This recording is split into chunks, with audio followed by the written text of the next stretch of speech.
साथियों, आज एक बात आपने जरूर नोट की होगी, मीडिया के लोगों ने तो जरूर करनी चाहिए। शायद 2014 से लेकर अब तक शायद ये पहला पार्लियामेंट का सत्र है कि जिसके एक दो दिन पहले कोई विदेशी चिंगारी नहीं प्रगटी है। विदेश में से आग लगाने की कोशिश रही हुई है। 10 साल से यानी 14 से देख रहा हूं, हर सत्र के पहले शरारत करने के लिए लोग तैयार बैठते थे और यहां उसको हवा देने वालों की कोई कमी नहीं है। ये पहला सत्र मैं पिछले 10 साल के बाद देख रहा हूं कि जिसमें किसी भी विदेशी कोने से कोई चिंगारी नहीं हुई। આ નરેન્દ્ર મોદીને નિવેદન આપતા સાંભળ્યા. મોદીનું આ નિવેદન પાર્લામેન્ટનું સેશન શરૂ થાય, બજેટ સેશન એ પહેલાનું હતું. પત્રકાર મિત્રો સાથે તેઓ વાત કરી રહ્યા હતા.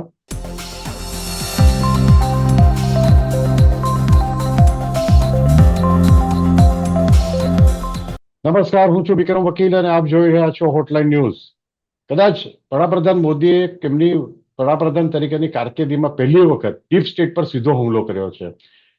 દર વખતે પાર્લામેન્ટ સેશન શરૂ થવાનું હોય છે, જેમ કે છેલ્લા પાર્લામેન્ટ સેશન શરૂ થવાનું હતું એ પહેલા હિડનબર્ગે કંઈક બધા ખોટા ખોટા ગપગોળા અદાણી ગ્રુપ સામે ફેલાવ્યા અને આખું શેર બજારને ક્રશ કરી નાખ્યું હતું.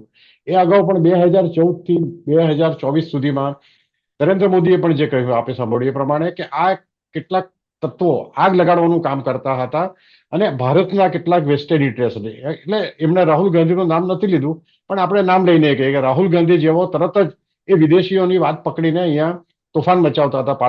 પાર્લામેન્ટ દિવસો સુધી સ્થગિત કરી દેતા હતા. પણ આ પહેલી વખત એવું થયું છે કે એ લોકો પણ ડરી ગયા છે, અથવા તો ડોનાલ્ડ ટ્રમ્પ ફરીથી સત્તામાં આવ્યાથી હવે એમની બધી ચાલબાજી ઉગાડી પડી ગઈ છે. આ બાબતે આપણી સાથે આજે ચર્ચા કરશે જાણીતા પત્રકાર હિમાંશુભાઈ ભટ્ટ. હિમાંશુભાઈ, આપનું સ્વાગત છે. હિમાંશુભાઈ, નરેન્દ્રભાઈ મોદીએ જે કહ્યું આપણે પણ સાંભળ્યું અને આ બહુ એમણે સરસ વાત કરી અને હિંમતભેર વાત કરી, જે ઘણા વખત પહેલા કરવાની જરૂર હતી. કે પહેલી વખત આ પાર્લામેન્ટનું સેશન એવું છે જે શરૂ થતા પહેલા એને 1-2 દિવસ પહેલા વિદેશથી કોઈ સળી કરવામાં નથી આવતી અથવા તો કઈ આગ લગાડવામાં નથી આવી, અને જેનો સ્પ્રેડ ભારતમાં કેટલાક રાહુલ ગાંધી જેવા કે અરવિંદ કેજરીવાલ જેવા તત્વોનો લાભ ઉઠાવીને, ગેરલાભ ઉઠાવીને રાધર દેશમાં અંધાધૂંધી ફેલાવવા માટે કરતા હતા, એવું પહેલી વખત નથી થયું. હિમાંશુભાઈ? અરે, પહેલી વખત નથી થયું વિક્રમભાઈ. સિરીઝ ઓફ ઇન્સિડન્ટ ગણીએ. શરૂઆતમાં જ્યારે થયું ને ત્યારે દેશની પ્રજા હતપ્રભ હતી, પણ 2-4 વર્ષ પછી લોકોને ખબર પડવા માંડી કે આ સારું કંઈક થઈ રહ્યું છે, પાછલે બારણેથી કંઈક થઈ રહ્યું છે. જસ્ટ વિચાર કરો, શાહીનબાગ જેવી ઘટના થાય. હું એનાથી કેમ શરૂઆત કરી રહ્યો છું, એનું એક કારણ છે કે શાહીનબાગની ઘટના થાય, સીઆઈઆઈનો વિરોધ થાય અને વિદેશી સેલિબ્રિટીઓ દિલ્હીમાં આવીને દિલ્હીના રસ્તા જામ કરે અને ભાષણો કરે મોટા મોટા. સંસદનું સત્ર ચાલુ થવાનું હોય. સારું, આ તો બહુ મોટી વાત કહેવાય. સરકાર, કેન્દ્ર સરકાર ખેડૂતોના હિતમાં કાયદા લાવે તો તે કૃષિ કાનૂનોની સામે ફાર્મર્સ એજિટેશન ઊભું કરાય. એ પણ જઈને જંતર મંતર પર બેસી જાય ને સંસદનું સત્ર ચાલુ થવાનું હોય ત્યારે હો હા હાઈશો. સંસદનું સત્ર એક બાજુ ચાલુ હોય, એક બાજુ વિદેશી ડિગ્નિટરી આવી હોય. ડોનાલ્ડ ટ્રમ્પ જેવી વ્યક્તિ પહેલા ટ્રમ્પમાં જયારે અહીંયા આવ્યા ત્યારે શાહીનબાગ ચાલતું હતું, આપણને ખબર છે. અને શાહીનબાગ ચાલતું હતું, બરાબર. ટ્રમ્પ આવ્યા એ જ દિવસે દિલ્હીમાં કોમ્યુનલ રાઇટ્સ શરૂ થઈ ગયા. કોમ્યુનલ રાઇટ્સ શરૂ થયા, યસ. હવે આ બધી વસ્તુઓ જ્યારે જોઈએ ને ત્યારે સ્વાભાવિક છે કે શરૂઆતના તબક્કામાં વડાપ્રધાન એવું માનતા હતા કે આ એવા કુટુંબનો દીકરો છે કે જેમાં નાનીએ પણ વિદેશ જઈને એમ કીધેલું કે ભારતની કોઈ વાત અહીંયા મારે કરવી નથી. અમારા જે પ્રશ્નો હશે, અમારી જે દુશ્મની હશે, અમે ભારતમાં ફોડી લઈશું.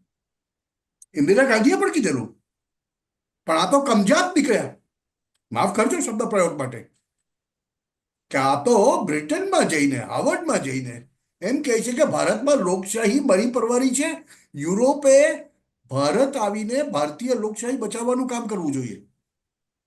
એટલે સીધો વિદેશી તાકાતોને આમંત્રણ આપ્યું એને તો. અને આ એક પેટર્ન પડવા માંડી કે સંસદ સત્ર ચાલુ થવાનું હોય એટલે 2, 4, 5 નાના મોટા ઉંબાડિયા, જો વિપક્ષ અને વિપક્ષ દ્વારા સંચાલિત ડીપ સ્ટેટ, ભારતમાં જે ડીપ સ્ટેટ ચાલતું હતું તેના એજન્ટ્સ કોણ કોણ છે? તો કે 2 મુખ્ય એજન્ટ છે. એકને એ લોકોએ મેક્સેસે એવોર્ડ આપીને લોકોની નજરમાં બહુ મોટો બનાવી દીધો કે આજે આપણે જોઈએ છીએ 5મી તારીખે દિલ્હીની પ્રજા એનો ચુકાદો આપશે, અરવિંદ કેજરીવાલ.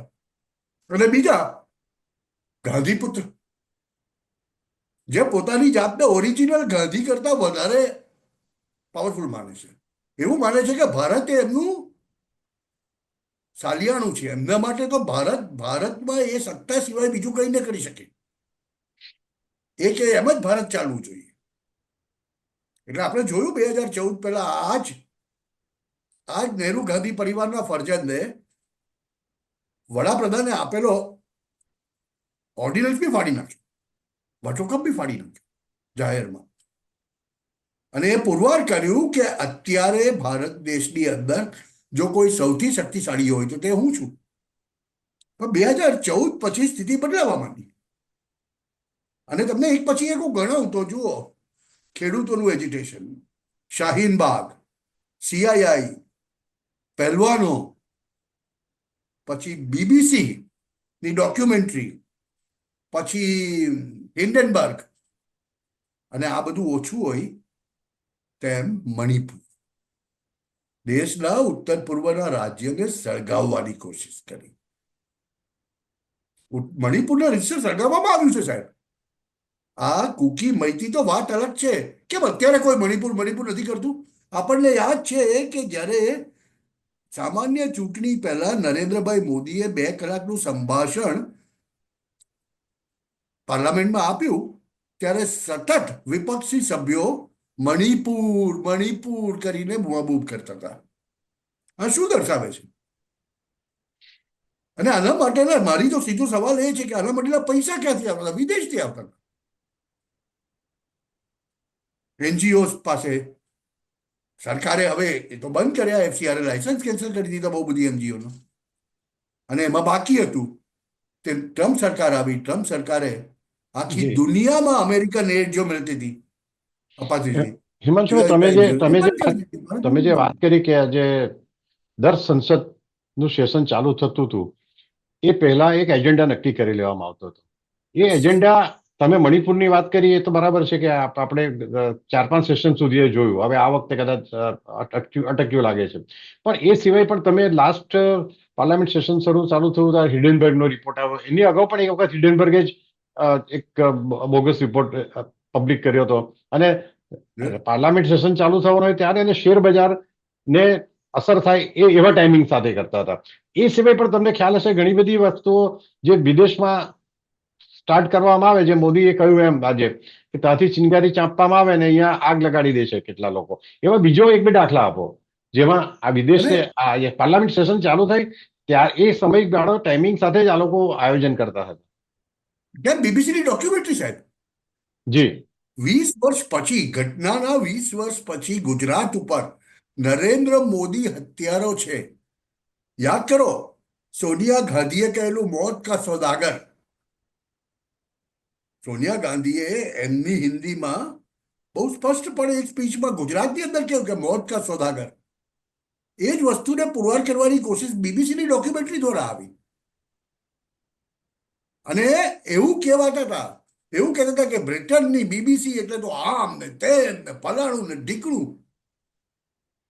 સાહેબ, મને એ કોઈ US એડ દ્વારા છેલ્લા 10-12 વર્ષમાં વિપક્ષને કેટલા પૈસા મળ્યા NGO દ્વારા, એમના મીડિયા હાઉસીસને કેટલા પૈસા મળ્યા, પછી એ વાયર હોય, ક્વિન્ટ હોય, સ્ક્રોલ હોય, ન્યૂઝ લોન્ડ્રી હોય, છે આ બધા. આ વખતે કેમ બધા બંધ છે? એનું કારણ છે નગદ નારાયણ બંધ થઈ ગયા છે દર્શક મિત્રો. યુએસ એડ જે આવતી હતી 155 દેશોમાં બંધ કરી દેવાય છે. અત્યારે હવે યુએસ એડ ખાલી પેલેસ્ટાઇનમાં હ્યુમેનિટેરિયન એડ અપાશે, ઇઝરાયલને અપાશે અને ઇજિપ્તને અપાશે.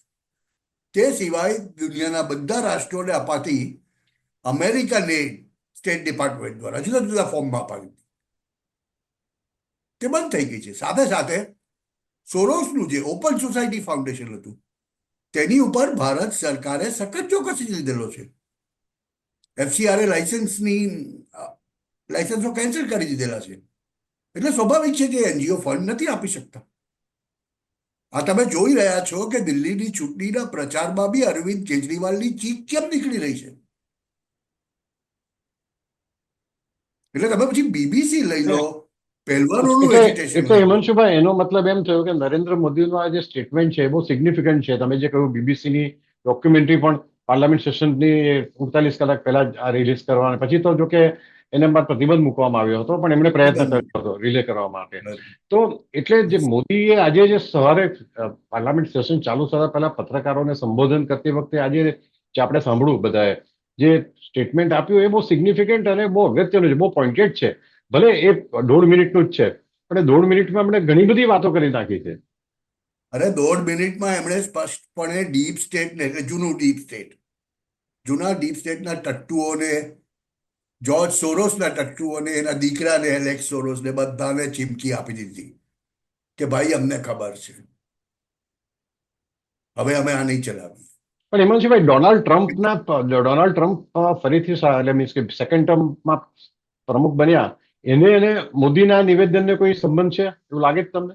100% સંબંધ છે. તમે યાદ કરો ને સાહેબ, એની પહેલી ટર્મમાં Donald Trump is a transactional president.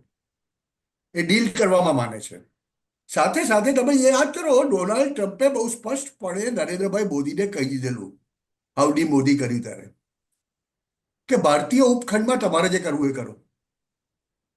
પરિણામ શું આવ્યું? 2019માં ભારતે કાશ્મીરમાંથી 35-370 હટાવી લીધી.